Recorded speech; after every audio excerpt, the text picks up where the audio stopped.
First of all, good morning. Thank you for the invitation to provide an update on COVID-19 in Idaho. My presentation is going to cover quite a few areas. It's going to be a quick sort of overview flyby, but we can dive a little bit deeper if you want to.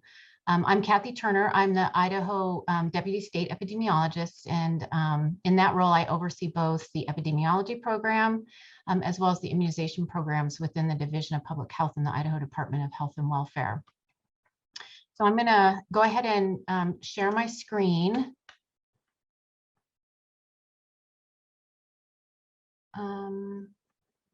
Sarah, I'm not sure. Oh, there it is. Sorry. Okay, here we go.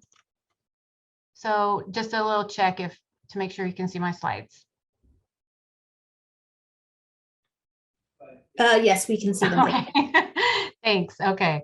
So I'm going to start off today looking at vaccination rates. Like I said, this is going to be sort of a little potpourri of COVID-19 data today. You can see all the way to the left the vaccination coverage going from lowest to highest. And these are vaccination rates among 12 to 17-year-olds in Idaho by county of residence. So starting at the left, you can see, hopefully that font isn't too small unless you're looking at it on a cell phone, but you can see Camas County has a vaccination coverage rate among 12 to 17-year-olds of 3.2%. And then all the way to the right is Blaine County with a vaccination rate among teens and adolescents of about 47.9%. So this is a difference of over 45 percentage points, really illustrating nicely the difference across geographies in Idaho with regard to vaccination coverage and the substantial difference. So obviously, what works in one community isn't going to work in another community because vaccination rates vary so substantially. In most of the Idaho counties, in fact, about 30 of them, they fall somewhere between 5 and 15% fully vaccinated eligible kids. There's 8 counties that are between 15% and 25% coverage, and 5 counties between 20 and 50%. And you know, while Blaine County and Camas County are the obvious outliers, we expect to see these rates go up toward the end of August as those teens and adolescents receive their second dose and become fully vaccinated. So right now, about somewhere between, depending on the area of the state, somewhere between 4 and 10% of 12 to 17-year-olds are currently in progress in that vaccination series. So we expect these numbers will go up towards the end of August as more of our kids complete their vaccination series. Okay, I'm going to show you statewide vaccination rates just briefly. So I know this slide is really busy and has small font, but what this is displaying is the trend of vaccinations administered in Idaho since the start of vaccination in mid-December. And you can see clear over to the right that we have seen a little bit of an uptick in vaccines being administered in recent weeks. We'll see if that continues, but we have seen a little bit of an uptick, which is sort of nice to see. I think that you know, people probably went on vacation, vaccination wasn't at top of mind perhaps, and now that we're getting back into the fall, people are starting to decide whether or not they're going to get their vaccine and then choosing to do that. So those are vaccination rates. I know there's been some media attention about vaccine breakthrough cases. Some of the coverage, unfortunately, has been used to assert that vaccines don't work. It doesn't matter if you get vaccinated, you're still going to get infected. So I want to show you some data about vaccine breakthrough cases in Idaho, just to sort of set the record straight, at least as far as what we're seeing in Idaho. There's no such thing as a 100% effective vaccine. So nothing is guaranteed in life, including your response to a vaccine. And everybody's immune system is going to respond differently based on your individual biology.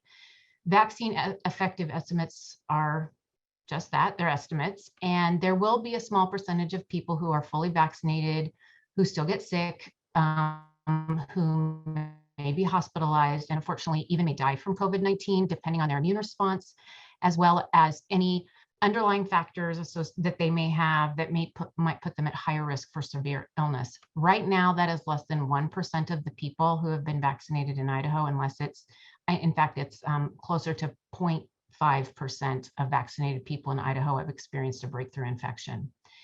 These data are displaying the month our breakthrough cases completed their vaccination. So those are the blue bars. And the month that they either became ill if they had symptoms or tested positive for the virus that causes COVID-19. Roughly 30% of the cases, breakthrough cases, don't experience symptoms at all, or they experience such a mild illness that it gets mistaken for allergies, it gets mistaken for a cold. So as you can see, we saw considerable increases in these cases in July, and that seems to be continuing into August. So we're watching these data. We have shared our analysis. We've done this sorts of analysis, as well as analysis breaking it out by vaccine brand, breaking it out by age group and vaccine brand, and the time frame between month of vaccination and illness. We've shared all of those data with the CDC, because what we were suspecting in early July is we were either seeing waning immunity to the vaccine, or we were seeing the impact of the Delta variant of the virus that is currently circulating in Idaho. And I'll talk about that variant a little bit later. And as you all are probably aware, this week CDC has put out a lot of data and results of studies indicating that, yes, indeed, we are starting to see waning immunity among people who received the vaccine early on in the vaccine program. So, that December through February timeframe. And Idaho's data is also, kind of showing that. So I wanted to make sure that you could see what was exactly happening in Idaho. And I can assure you that other states are seeing a very similar sort of trend when they look at their data this way.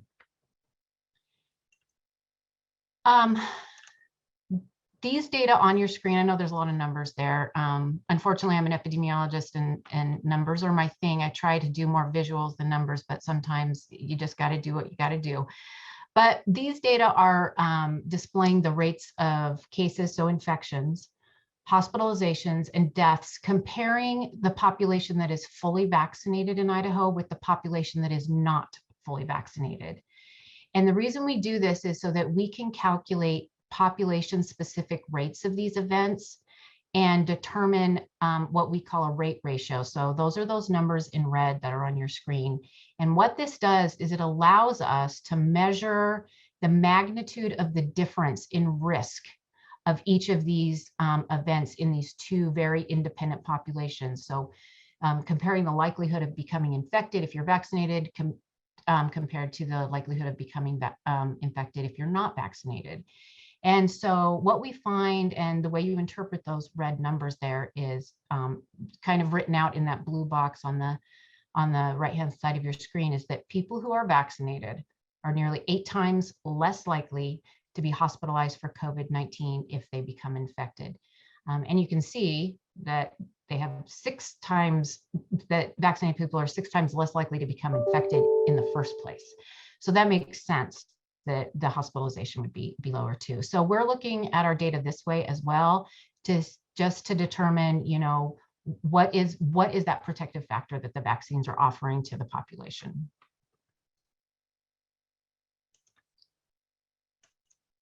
So I'm going to jump into looking at some case trends in certain age groups, and all of the age groups I'm going to display for you are focused on children less than 18.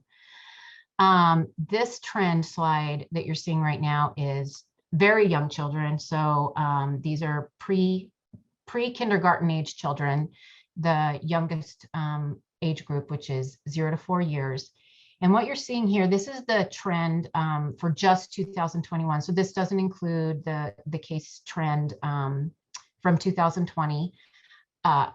We do have those data. It just gets a little messy when you're trying to look at 18 months worth of data. But Keep in mind that we were in the middle of a surge during the December-January timeframe in Idaho. And so that first week of this trend line is the first week of January. And we were just starting to come off of the surge. But what we're seeing right now is that in the youngest age group, this is 0 to 4. These kiddos are, their incidence rates are increasing dramatically in the last 4 weeks. The last week of data here, which is week 32, which is basically last week, it's always a little bit preliminary because we do know that there may be investigations that haven't been completed yet and aren't in our data system. So, you know, I always take the most recent week with a little bit of a grain of salt. But what we are seeing is significant increases in both case counts and incidence rates among children 0 to 4 years of age. And so these are the younger brothers and sisters of the students that are attending Idaho schools. When we move into our 5 to 12-year-olds, we're seeing very similar increases. We're not quite as high in this age group as we were during the surge last winter, but inching upward. Again, substantial increases in both the number and rate of cases among the 5 to 12-year-olds in Idaho. We're not sure why, if it's because parents are getting their kids tested as part of travel. You know, maybe they're getting on a plane to go see family and they're getting tested and they're turning out positive. We're not sure what's driving some of the testing numbers we're seeing.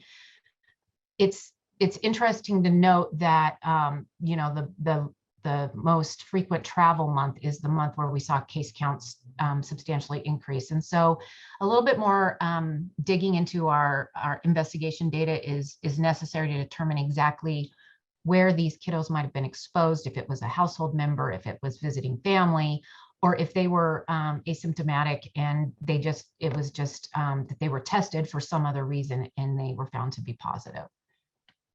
And then finally, we'll look at our teenagers, our 13 to 17-year-olds. And you can see here that their rates of increase in cases are a little bit lower.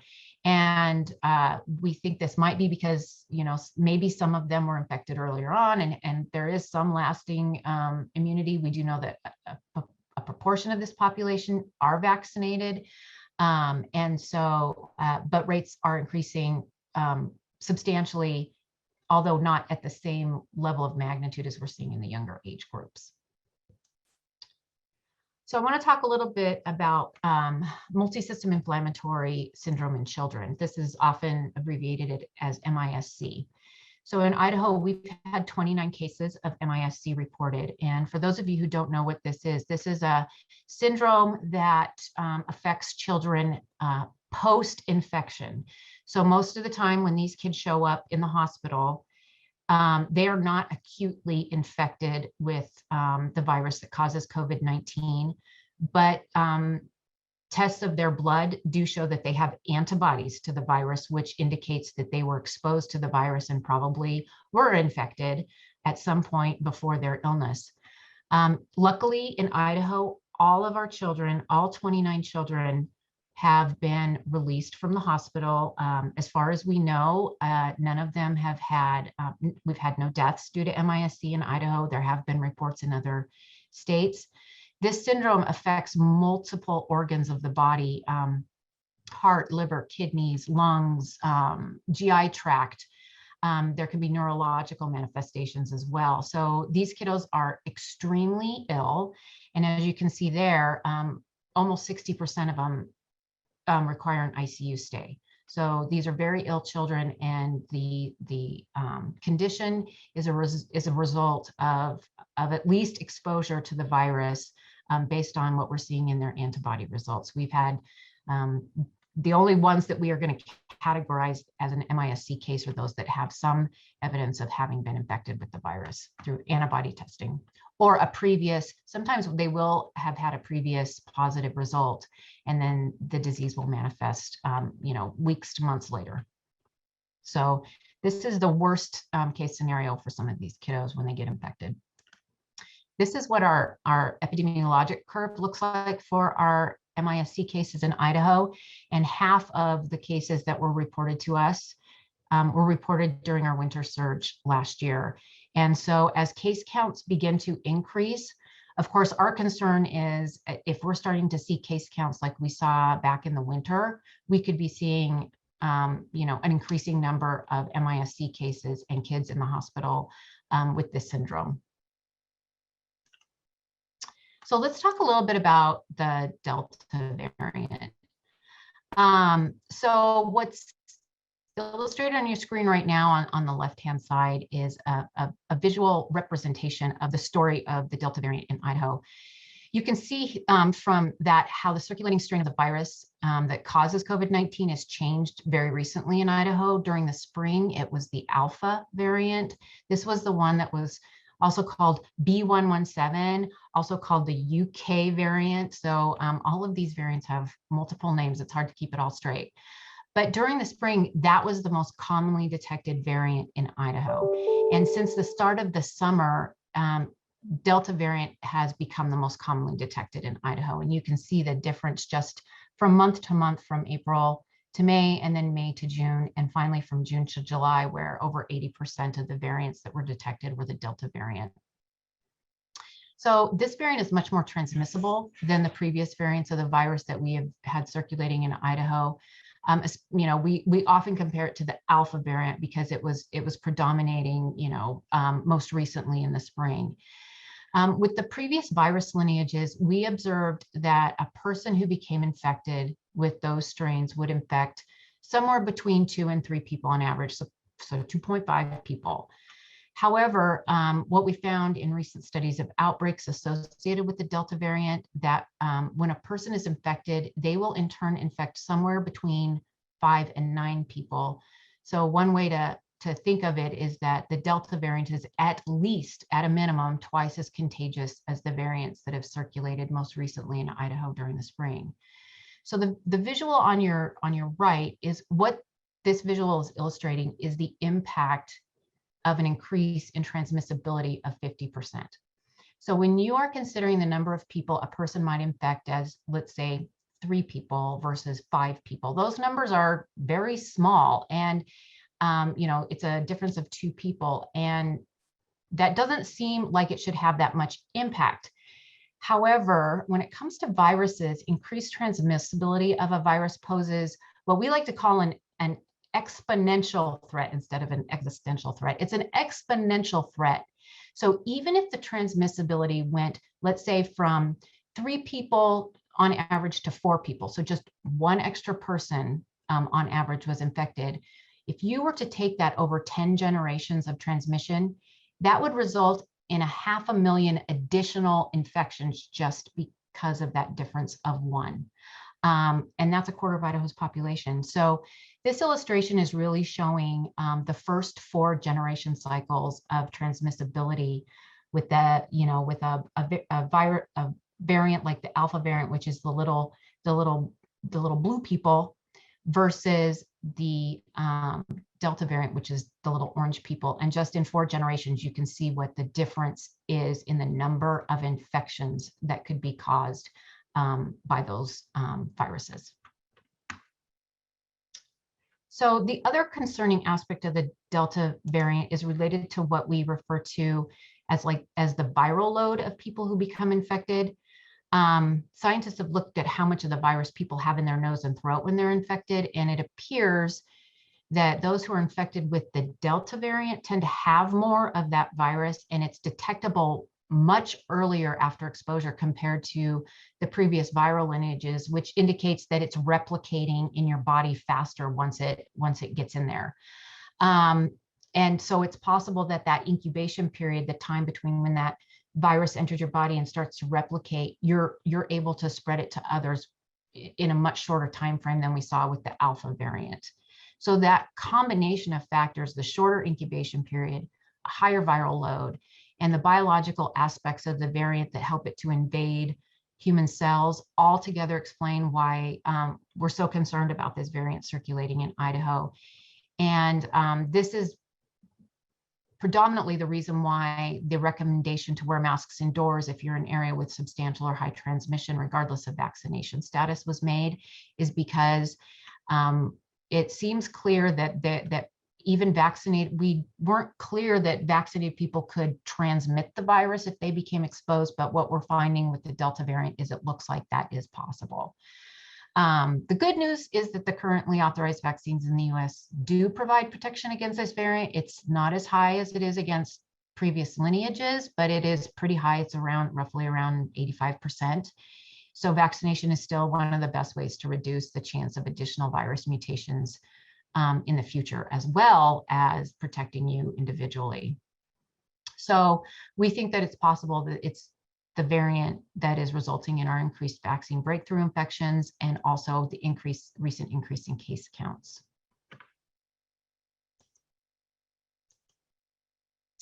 So this slide is what has been fondly called my doom and gloom slide over the last couple of weeks. And what this is it's a projection for Idaho.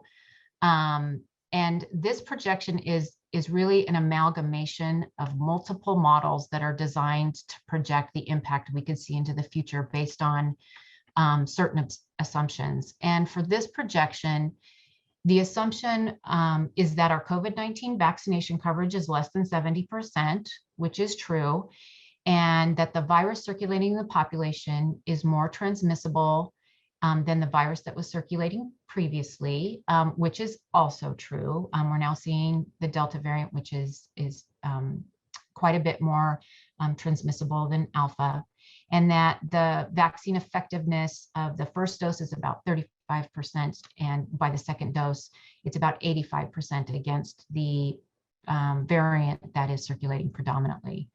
So right now, projections are estimating that at the current with all of these specific criteria being met, that our current uptick in cases will peak in October of 2021 at 30,000 infections identified during a single week.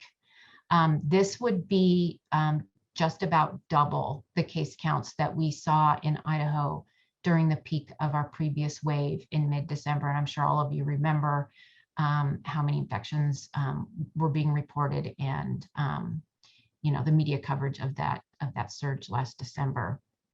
Now, I didn't include a slide on hospitalizations, but there are projections about hospitalizations as well, and the predictions are that at this rate, we would end up with about 2,500 new admissions due to COVID during the same week in October. And that would most certainly overwhelm Idaho's healthcare system. So if nothing changes, if we're still having the Delta variant, our vaccination rates are still staying low, and people are not doing what they need to do in order to prevent transmission of the virus, this is where we could be in October. Now, these projections were generated based on not only these scenarios, but also our case rates up until July 31st. So what I've been doing since then is I've been comparing what this model is projecting with what our actual weekly case counts have been for the last 2 weeks. And unfortunately, they're tracking pretty darn well. And that is very concerning because, a lot of us had hoped these projections were sort of, the worst case scenario, but it looks to be so far over the last 2 weeks that our projections are tracking pretty close.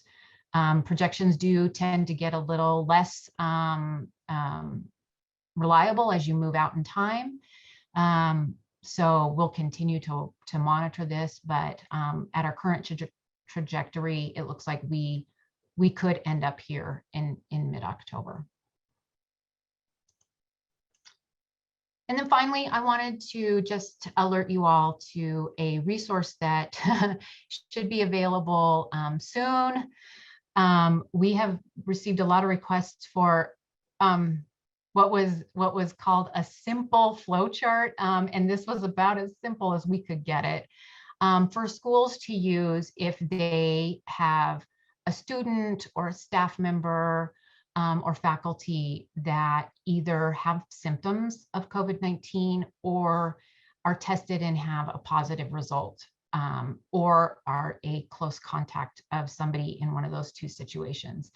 And so today, this should be, I think this will be up on the Idaho State Department of Education's website.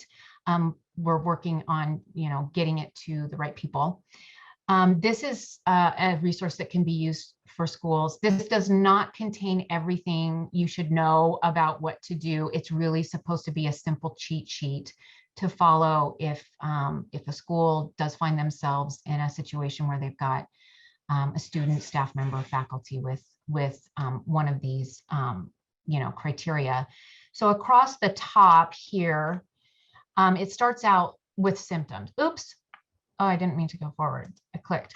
So really you want, the first place you start is, do they have symptoms or do they not have symptoms? And that's really the easiest place to start. And then you can follow through the flow chart based on whether or not they were tested. If they were tested, what was the result?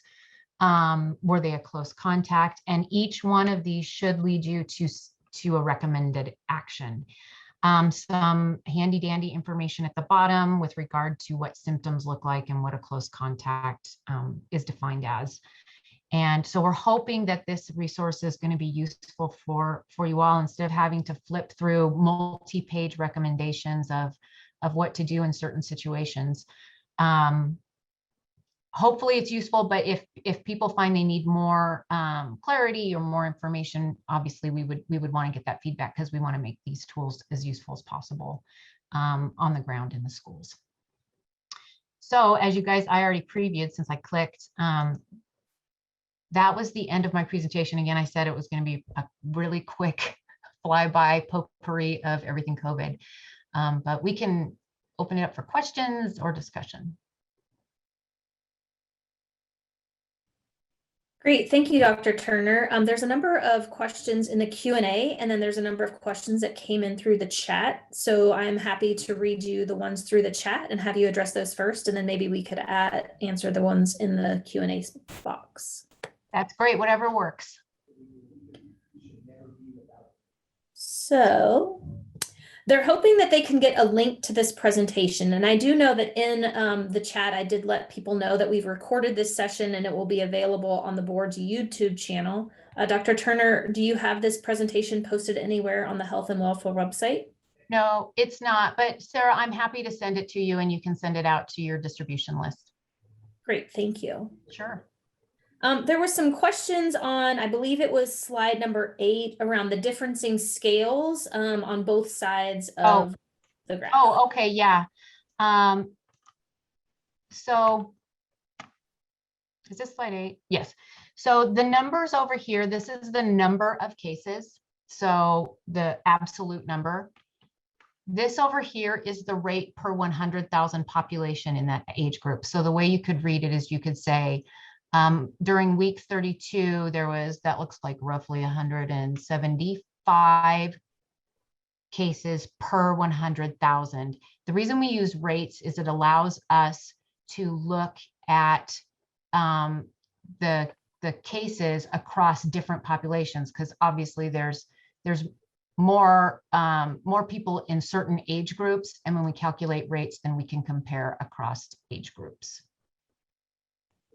Is that helpful? Yes, thank you. I think the next question is, the initial slides, was that the entire population, and then the second half of your presentation was just focused on that 18 and under population? Okay, so I need to go back. So these are vaccination. This is vaccination coverage in 12 to 17-year-olds. This one is everyone, all ages. I think that was what it was referring to. Okay, the next question is there a difference, or do you have data on a recovery rate for those who are infected with the Alpha variant versus the Delta variant, as well as hospitalization rates, comparing the two variants as well? Yeah, it's a great question. So let me preface all of this with saying that not every specimen that is that test positive is sequenced. So there's a very small proportion of positive results that are generated from a molecular amplification test that then go on to be genetically sequenced. So only, I think it was about 6% last month, and we're up to about 12% this month. A couple of things. In order to do genetic sequencing, the specimen has to be amplified using a molecular test. So we can't test specimens from, say, an antigen test. It would have to be something like a PCR test. The other thing is that there has to be enough viral material on the specimen in order to actually perform the sequencing. And the third thing is there's very few labs that have the equipment and the trained staff to do sequencing. So this is not something that, you know, your hospital lab is going to do. So while we are sequencing as many as we can possibly sequence, given capacity, only 12% of the specimens that are tested molecularly are do result in a genetic result. Sometimes there's not enough material to get a result, or other reasons, but it's roughly about 12% as of this week. So all of that being said, what we do know is that when we look at cases prior to this summer, we're not seeing a huge difference in hospitalizations compared to, you know, kind of recent versus, say, May and April. And then back into the surge. The only real difference we're seeing in these cases, frankly, and it shouldn't come as any surprise, is that people who are infected with the Delta variant have a tendency to travel more. And so that makes sense, right? Because that's how viruses get around, is they get taken from one area to another area by somebody. So that's the only significant difference we've really seen with recent cases that we assume are the Delta variant, because it's the one that's circulating. And that was a super long answer. I apologize if I muddied the water. Great, thank you, Dr. Turner.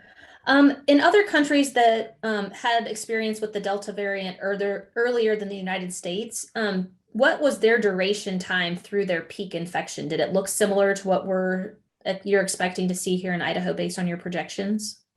Yeah, the UK is probably the most common example we use, and you know, they had a very, very sharp peak, and then it just sort of plummeted. And we're not sure exactly why that is. We don't know if it's because it infected everybody it was going to infect, and then it's, you know, it wasn't transmitted anymore, so it just dropped off, or if you know, some vaccination protection was coming into play because they were also ramping up their vaccination program at the exact same time as the Delta variant surge. But their curve looks very similar to ours, or to the projection, with that very, very steep peak. Great. Another question, do you have any data or information on those who might have been previously infected, who might have natural immunity, and its impact on reinfections from this new variant? Yes, indeed. So we don't have any Idaho specific data, but what we know is this, is that when you become infected with the virus, let's say you got infected last March, or no, that's not a good example, last July during the surge last summer, you were infected with a certain lineage, and the antibodies that your body produced are targeted towards that variant, or that virus strain, whatever it was that you were infected with. That what we found is that natural immunity is there, but it's very narrow. It's not as broad as the antibodies that are created based on a vaccine response. So those people who were infected, you know, last year, last summer, are not protected against the Delta variant in any way, shape, or form. And we also know that, like we're seeing with the vaccine waning immunity, that natural immunity wanes significantly after 6 months post-infection. So a combination of waning immunity plus the narrowness of the neutralizing antibodies that your body produces would result in you being susceptible to the current circulating variants. Great. So you're projecting 30,000 cases are forecasted for October. Could you speak to how many cases we had last October and how those compare? So I think what is better is to tell you that during our peak last winter, so this was at the beginning of December, we saw just about 17,000 cases in a week. And that was at our peak last winter. This is projecting 30,000 in a week. So relative, it's about double, which you would expect, right? If the virus is twice as transmissible, you would, I mean, it makes sense mathematically that we would expect to see twice as many cases. Great. Do you have any information regarding the hospitalization rates for children 5 to 11 and the 12 to 18 age groups in Idaho once the Delta variant was introduced? So that would be super recent data. And we have not seen well, let me put it this way. We have not seen a difference in the proportion of kids being hospitalized. So we've seen an absolute change in the number of kids being hospitalized because there's more kids being infected right now. But we haven't seen a change in like the proportion of kids who are infected who are also hospitalized. It looks like the increase in hospitalizations among children is relative to the increase in cases. So we're not seeing that it's causing more severe illness, I guess is the bottom line. Okay. So we've heard in news reports that there might have been a change in the way cases and testing was being done. So in the case of increasing cases, is that, and I think you kind of touched on that about you're not sure if it was just more students getting tested because they might be traveling. Is that prevalent or throughout the entire population, and why we might be seeing these higher infection rates? Yeah, so there's always a little bit of a balance between are we hearing about more cases because more people are being tested for whatever reason, and we always try to look at that. But what we have noted is that's why we calculate what we call the percent positivity. That gives us a really good barometer of the amount of virus circulating in the community. And we compare the percent positivity. So these are the number of positive tests compared to the total number of tests done. And what we're finding, it'll be, you guys are going to get a preview. We'll be updating our website this afternoon with an increased percent positivity in Idaho. It's now up to 12.8%. We're seeing some counties that have percent positivity, over 15%. So what that metric tells us is that the increase in cases is not a result of just an increase in testing. The increase in cases is a result of increased positivity in the population. So this is a question about the checklist that you provided, the flowchart? The flowchart. So does the use of face coverings change the definition of close contact when Yes. you're doing contact tracing? Yeah, so if both individuals in the situation, whatever the situation may be, are wearing a mask or face covering, then they can be as close as for 15 minutes over a 24-hour period of time. And that does change whether or not they're a close contact and whether or not they have to be quarantined. So I think that's in an addendum document, like the larger guidelines. But what we should probably do is make sure that we can add that to this chart, just to be clear what each scenario means. If one is masked and the other one isn't, or both are masked, what does that mean? I think I should also point out that what I'll do is this: I'll take that comment back to the team and see if we can update this. Maybe they haven't gotten it up on the website yet, so that people aren't downloading it and printing it and then having to replace it. That's a really good point. Great. Thank you. The next question, when will boosters be available in Idaho? Yeah. So right now, for immunocompromised people who received one of the mRNA vaccines, which is the Pfizer brand or the Moderna brand, they can go right now and get a boost. It's not a booster, it's a third dose, because their immune system probably never actually got them to the point where we wanted them to be with regard to their immunity level. So at this time, those people can go and get it. With regard to the boosters, which is a different thing, these are for people who did reach their immune level, and all we're doing is boosting that immune response. Rumor has it that, and I will point out that we all found out about this all at the same time through the media. Rumor has it that those should be implemented starting towards the end of September, assuming that the FDA approves it and the Advisory Committee on Immunization Practices, or ACIP, also endorses that recommendation based on the science. So if those two things happen, the goal is to implement this program starting at the end of September. Now, the good news is that September is, month 9 of the year, and there weren't many people who were vaccinated during December and January because vaccine was in low supply. So it was mostly healthcare workers and residents of long-term care facilities who got the first round of vaccine. So those folks will be right at, about eight and a half months during that time, and they will be the first ones to probably get those boosters, and then they'll be available as people roll into that 8th month, depending on when they got their eligible dose, the second dose of their series, or their first dose of the J&J vaccine. So.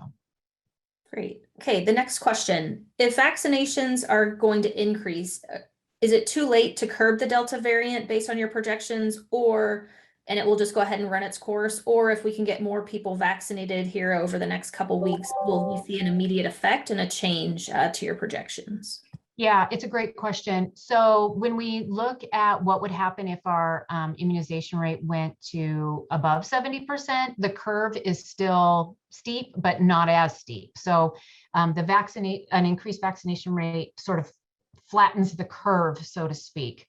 And so, yeah, I mean, every single person that gets protected is one less person potentially that could transmit the virus. And so we're going to continue to promote vaccine, make it as available as we can.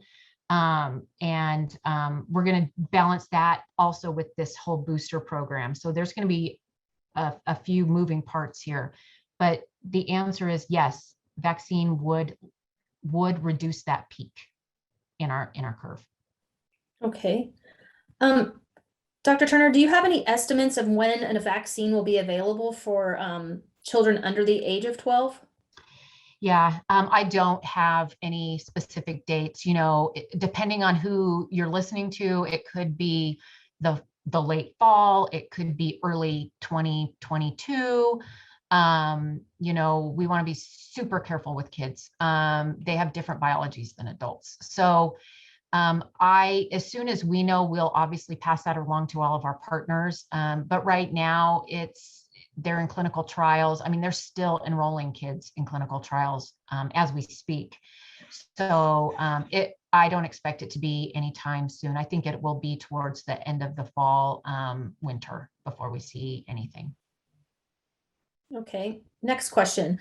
Regarding the MISC, is it only associated with COVID infections, or are there other causes? Did it exist before we had COVID-19? Yeah, so this is a syndrome. So it's multi-inflammatory. So it's MultiSystem. But the cases that we are, so short answer is yes, other things can cause this sort of syndrome, but it's not common. It is usually after a viral infection. And what we're finding is in the cases that we've seen in Idaho and they've seen nationally is that these are kiddos that are otherwise healthy, and in some cases didn't even know they had been exposed to the virus, but when we test their antibodies, it shows that yes, they were indeed infected with the virus, and that virus is, and that the syndrome is a result of that viral infection. So there's still studies ongoing. Thankfully, this isn't a super common occurrence. You know, we've only seen 29 in Idaho. I mean, I hate to say only 29 because every one of those 29 were, you know, were a kid that was in the hospital with worried parents. But it's not super common. It is so studying it takes a little bit of time until you can get enough case studies in order to really determine what might be triggering this syndrome. It seems to be an inflammation response. Okay, next question. How often are we testing to see what the virus variant is in Idaho? Oh, yeah, so that's a great question. About 12% of specimens are tested. There's a few national labs that some of our providers in Idaho use who have the capability to do the sequencing, and they're sequencing like a proportion of the total samples that they get. And then the Idaho Bureau of Laboratories, our public health laboratory, has asked all of the partners they work with in Idaho that do molecular testing, you know, like a PCR test, to please send specimens in so that they can run those, they can run sequences on them. And so right now it's about 12% of, or we're estimating about 12% of the molecular tests are being sequenced, and that's going on every day. So I don't know if we addressed this already, but what is the current hospitalization rate for Idaho children who are 17 and under? So I will have to dig up some data. I'm going to stop sharing my screen. I think we don't need to, I don't think we need to have that on, but so let me, Sarah, why don't you ask me the next question while I'm digging up the exact data? Sure. So there's a couple questions and they all are about that flow chart. So access to the flow chart. Would it be possible that if you are able to make that updated change, if you could email that to me and then I could send it out to attendees today? That would be great because they are all hoping that they wouldn't have to go find the link. They could just get a copy of it. Absolutely. That's an easy fix. Yes. Okay, let me scroll down to the next ones.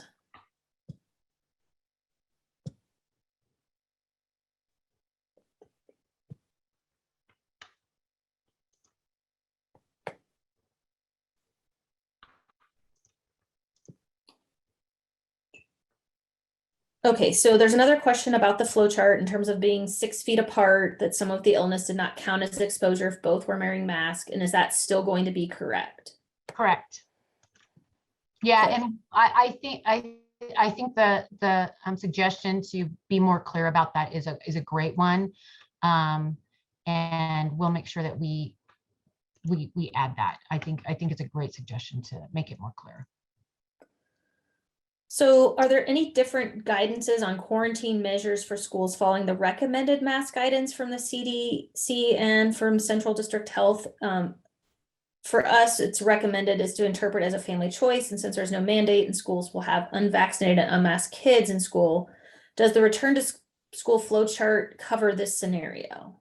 Yeah, the only extra scenario that it covers right now is if a person was vaccinated. And if a person was vaccinated and they're asymptomatic, they do not have to quarantine. They do have to monitor for symptoms, and we recommend they get tested, but they don't have to actually quarantine. So if they're wearing, if both the person who becomes infected and their contact are both wearing a mask, that is, and they're, you know, within 6 feet of each other, that's not considered a close contact. If one of those people is not wearing a mask, it's considered a close contact.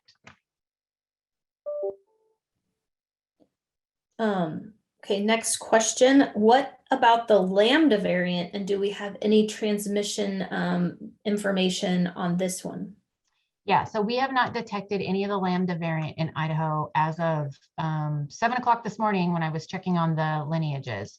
So we are watching for it. And as soon, if we see it, we will definitely, you know, we'll probably do a press release, frankly. It is, It's still being studied. It comes from Peru, and well, it doesn't come from Peru. That's where it was first identified, was in Peru.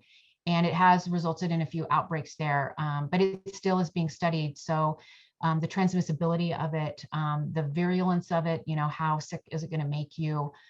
All of that is still being studied. So we have some anecdotal case reports, but no really definitive studies other than what's been sort of tested in a laboratory.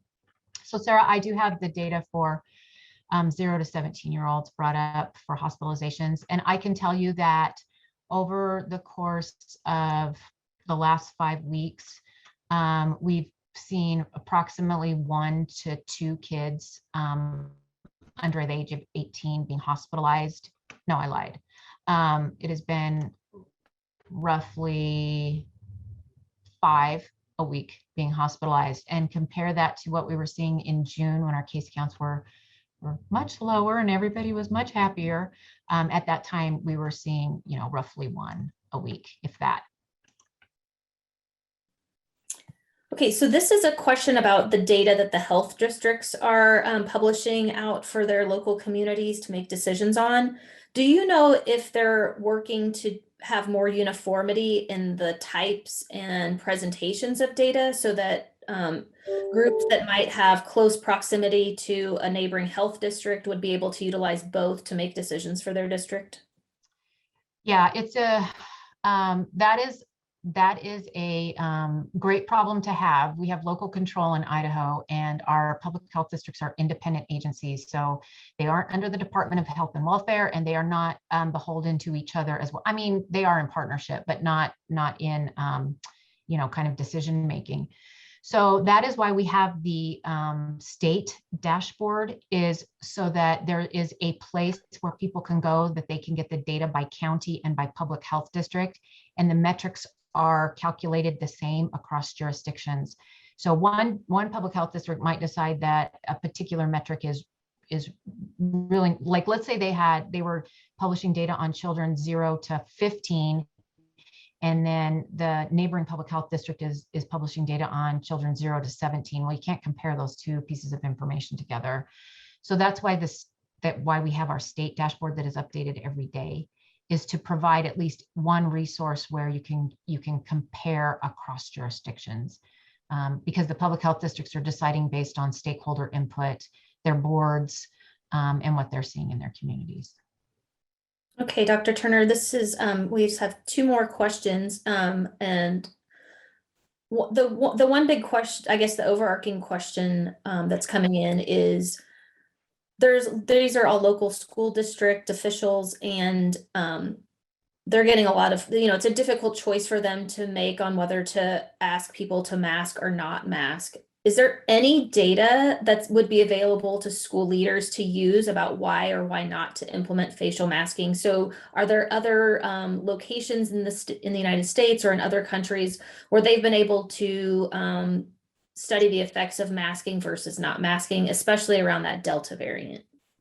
Oh, yes. So, you know, I did a presentation for I don't remember, and what I did is I summarized all the evidence regarding schools that have implemented masking versus schools that have not, and comparing case rates and outbreaks. I do have an already prepared presentation that I could probably just send to you, Sarah. And then if people needed additional information about what was in those slides, I could certainly provide that. But yeah, there's been a ton of studies about this topic, and there's a ton of information out there. That would be great. Thank you, Dr. Turner. It sounds like we'll have a lot of great resources to share out with those attendees and have available for those who weren't able to attend today. The final question is, do you recommend that in the classrooms, they still maintain social distance and have air purifiers and things like that? So a lot of the COVID-19 precaution measures that schools implemented last year, would you recommend that they continue those this year? Yes, I would definitely recommend that. Social distancing, masking. I know it's tough. I empathize. It's very tough out there. I've sat in on a couple of school board meetings haven't gone well. So social distancing, masking if possible, washing your hands. I think one of the biggest things I would also promote is parents should not be sending their kids to school sick. That is one of the biggest problems. If they've got a sniffle, if they're running a fever, they need to be staying home. So if you can message that to your parents to keep kids home when they're sick, that I think that would go a long, long way. We're sure there's going to be asymptomatic carriage of the virus, but if we can at least keep the sick ones home, I think that would go a long way to preventing transmission. And then one follow-up question regarding the second presentation around masking that you recommended. Is there a quick 2-minute answer that you could give about what most of those studies are indicating? Yeah. Basically, some of the treatments, some of the interventions were masking and social distancing and that sort of thing. But the evidence is clear that masking protects people, and that when used appropriately, and that's the key, is appropriately, that masking will reduce transmission. They've studied people who were in close contact for 15 minutes or more, and the number who end up positive later, if they're wearing masks, it is a pretty low number of kiddos that ended up testing positive. And I'm sorry, there's so many data points in my head. I can't pull it out right this moment, but we'll certainly pass along at least the slide deck that is summarizing the evidence. But it's clear. You. Yeah, thank you so much, Dr. Turner, for the time you've spent providing us with the information that Health and Welfare has, and for answering all of our questions. As I mentioned at the top of the hour, we'll have recorded this video presentation and we'll be posting it on the Board of Education's YouTube channel. If you've attended today, because you registered, we'll send a follow-up email with all of the resources that Dr. Turner will be providing, as well as a link to this video. So again, thank you so much for your time and for all that you do for Idaho students. And thank you to Dr. Turner for your presentation to us today.